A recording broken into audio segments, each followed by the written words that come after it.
Io sono anche per il parere che in questo caso che anche le visite fiscali devono andare a carico del dipendente se viene beccato che fa il furbo, giusto per dirla. È l'ora di finirla, è l'ora che questa minoranza non metta in condizione il paese di andare in crisi e la minoranza non può prevalere sulla maggioranza del paese, su chi ha fatto il proprio dovere da cittadino, chi ha fatto il proprio dovere da lavoratore e che vuole mettere in sicurezza la propria famiglia.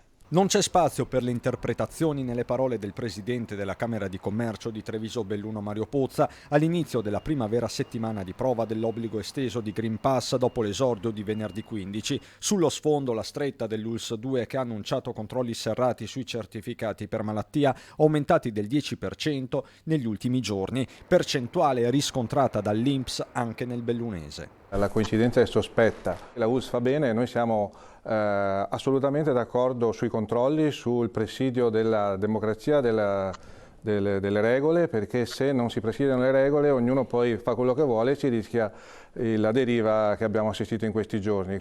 Proteste culminate proprio in questo lunedì al porto di Trieste con la polizia che ha lanciato lacrimogeni sui manifestanti no Green Pass di fronte a una tensione crescente. Episodi che sottolineano sia dall'ente camerale che dal sindacato sono comunque limitati. In Veneto i disagi restano contenuti e la produzione continua. Tutto sommato leggiamo bene. Se avessimo predisposto però una campagna per i test in maniera più appropriata e più vicina nei territori, sicuramente non avremo queste lunghe code.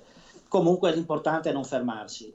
Le nostre imprese lavorano, qualcuna rallenta un po', però pensavamo molto peggio. Ai lavoratori scesi in piazza contro la certificazione verde si rivolge la CISL. I lavoratori, coloro che oggi manifestano, si uniscano a noi a manifestare per difendere la contrattazione, per difendere la crescita di questo Paese e i diritti delle persone.